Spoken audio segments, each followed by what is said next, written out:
बताया, इंसान को मौत नहीं मारती, यह 6 अवगुण मारते हैं। एक समय की बात है, भगवान श्री राम अपनी राजसभा में बैठे हुए थे। तभी वहां पर एक सेवक ने आकर बताया कि आपके पिता तुल्य बूढ़े मंत्री सुमंत की मृत्यु हो गई है। उनकी स्त्री सती होने के लिए आपकी आज्ञा चाहती है। इस प्रकार श्री राम यह बात सुनकर तुरंत सुमंत के घर पहुंचे और वहां पर जाकर उन्होंने सुमंत की जन्म कुंडली मंगवा कर देखी तो पता चला कि सुमंत की आयु तो 9,999 वर्ष और 11 महीने की थी, जिसमें से सारी आयु तो बीत चुकी थी, केवल 9 दिन शेष बचे हुए थे। यह देखकर प्रभु श्री राम ने गुरु वशिष्ठ को बुलवाया और उनसे कहा, है गुरुदेव, सतयुग में मनुष्य की आयु 1,00,000 वर्ष की निश्चित की गई है, त्रेतायुग में 10,000 वर्ष की निश्चित की गई है, द्वापर युग में 1,000 वर्ष की निश्चित की गई है और कलयुग में 100 वर्ष रखी गई है। फिर भी यमराज ने मेरे राज्य में मेरा अपमान करके इस नियम का उल्लंघन किया है। मेरे मंत्री की आयु अभी पूरी नहीं हुई है, पूरी होने में अभी 9 दिन बाकी है, तो उन्हें यमराज यहाँ से क्यों ले गए? मैं भी यमराज को बांधकर ले आऊंगा और सुमंत को जीवित करवाऊंगा। इतना कहकर प्रभु श्री राम गरुड़ पर बैठकर यमराज की नगरी चल दिए। तब रास्ते में उन्होंने पाशों में बंधे हुए सुमंत को देखा, जिन्हें यमदूत ले जा रहे थे। देखते ही प्रभु श्री राम ने यमदूतों को मारकर सुमंत को यमदूतों के हाथों से छुड़ा लिया। यह देखकर यमदूतों ने विनय पूर्वक कहा, है राजा राम, हमने आपका क्या बिगाड़ा है जिसके लिए आपने हमें ऐसा दंड दिया? प्रभु श्री राम कहने लगे, यमदूतों, अभी इनके जीवन के 9 दिन अभी बाकी है, तो तुम इन्हें पहले ही क्यों ले जा रहे हो? जब इनके दिन पूरे हो जाएंगे तब आकर तुम इन्हें ले जाना, तब मैं कुछ नहीं कहूंगा। इस प्रकार प्रभु श्री राम की बात सुनकर यमदूत कहने लगे कि हे राजा राम, इनका जन्म अजीब तरह से हुआ था। पहले दिन इनकी मां की कोख से दोनों हाथ और मुख बाहर आए थे और धीरे धीरे उनके पूरे शरीर को बाहर आने में पूरे 9 दिन लग गए थे। शुभ मंत्रों से पंडित ने इनकी रक्षा की थी, इसलिए इनका नाम सुमंत पड़ा। प्रभु, आप जो इनके 9 दिन बाकी बता रहे हो वे संदिग्ध है, इसलिए हमारा कोई दोष नहीं है। आप इन्हें व्यर्थ ही हमसे छीन रहे हो और हमको व्यर्थ में मारा है। इस तरह यमदूतों की बात सुनकर प्रभु श्री राम ने कहा, है यमदूतों, जिस दिन माता के गर्भ से इनका अच्छी तरह जन्म हुआ है वही जन्म का दिन माना जाएगा। जिस दिन इनका जन्म का उत्सव मनाया गया है वास्तव में वही जन्मदिन होता है। अभी इनके 9 दिन बाकी है, तुम लोग जाओ और 10वें दिन आकर इन्हें ले जाना, तब मैं तुम लोगों को नहीं रोकूंगा। इस तरह यमदूतों को फटकार कर प्रभु श्री राम ने भगा दिया। इधर श्री राम अयोध्या में लौट कर आए तो सुमंत जीवित हो चुका था। उनके परिवार वाले उन्हें जीवित देखकर बड़े ही प्रसन्न थे। सुमंत ने अपने जीवन के आखिरी 9 दिन जानकर खूब दान पुण्य करना आरंभ कर दिया। उधर वे यमदूत दुखी होकर यमराज के पास लौट गए और कहने लगे, हैं यमराज, रास्ते में राम ने हमें मारकर सुमंत को छुड़ा लिया, क्योंकि उनके जीवन के 9 दिन बाकी रह गए थे। वह 9 दिन पूरे होने पर ही राम उन्हें आने देंगे।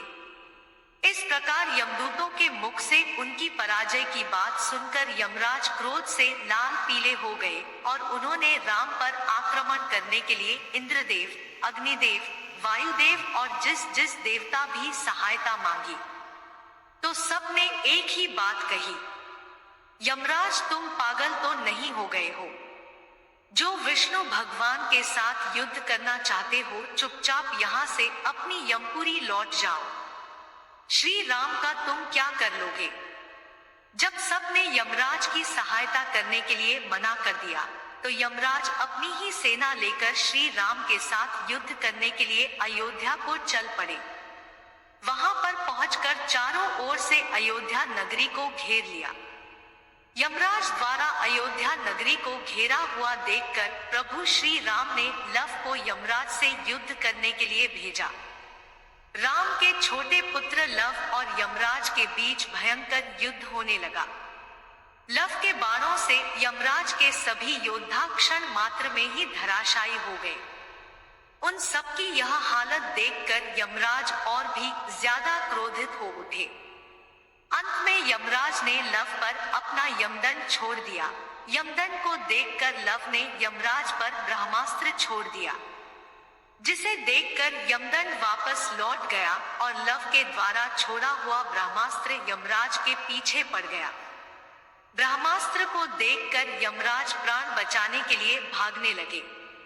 उधर जब सूर्यदेव ने देखा कि ब्रह्मास्त्र से यमराज का बच पाना मुश्किल है, तो घबराकर सूर्यदेव राम के छोटे पुत्र लव के पास आए और प्रार्थना करने लगे, हे पुत्र, इस ब्रह्मास्त्र को लौटाकर यमराज के प्राण बचा लो, क्योंकि तुम हमारे ही वंश में उत्पन्न हुए हो और यह यमराज मेरा ही बेटा है।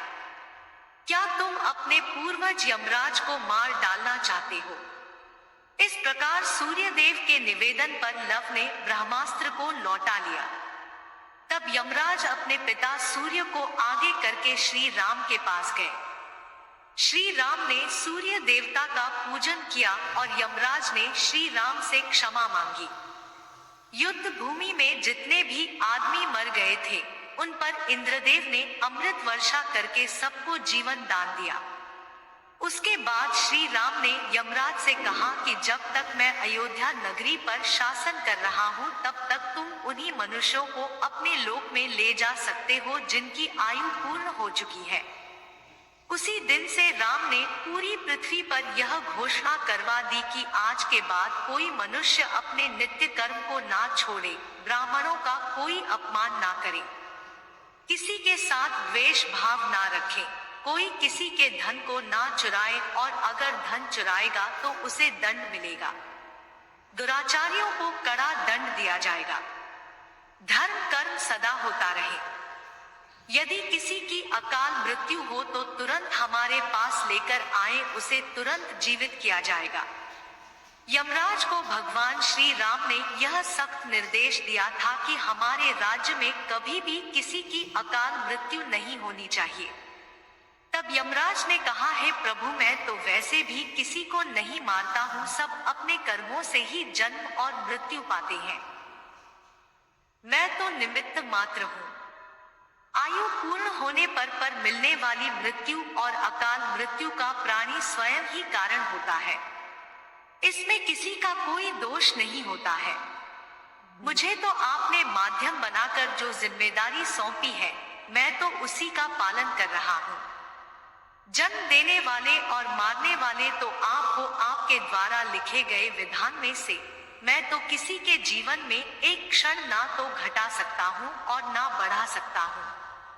यह तो आपके हाथ में है भगवान। आप चाहे तो मृत्यु का समय पूरा होने के बाद भी प्राणी को आयु प्रदान कर सकते हैं। आप चाहे तो उसे समय से पहले भी मृत्यु प्रदान कर सकते हैं। आप चाहे तो ब्रह्मा के लिखे हुए लेख को भी बदल सकते हैं, और आपने यह किया भी है। आपके राज्य अभिषेक के लिए वशिष्ठ मुनि ने शुभ मुहूर्त निकाला था, फिर भी आपने राजा ना बनकर वनवास धारण किया था। सब कुछ आपकी इच्छा के अनुरूप ही होता है। सुख दुख, जीवन मरण, लाभ हानि मनुष्यों के स्वयं कर्मों की उपज होती है। यह 6 अवगुण मनुष्य की आयु को क्षीण करती है।